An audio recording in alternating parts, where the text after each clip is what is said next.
історія, а є ті 70 там з гаком відсотків, які показують всі соціологи. От різні соціологічні Вони показують там компанії замірюють, а які підтримка 70%? президента 50 Зеленського показали, особисто, наприклад, 50%. вона впала, але впала серйозно цієї осені. Але в принципі це найвища підтримка там всіх президентів за всю історію, так?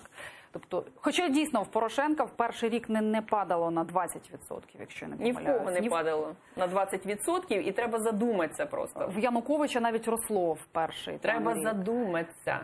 Ви розумієте, що падіння рейтингу на 20% воно не може бути непомітним в суспільстві. От просто в кухнях перестали про це розговорювати, або в кухнях стали розказувати більше гидких анекдотів на Зеленського. Це не так відбувається. Коли падає рейтинг на 20%, це буде відбуватися так, як сьогодні. Хтось загине на Майдані. Оце ось обличчя оцих упавших 20% рейтингу.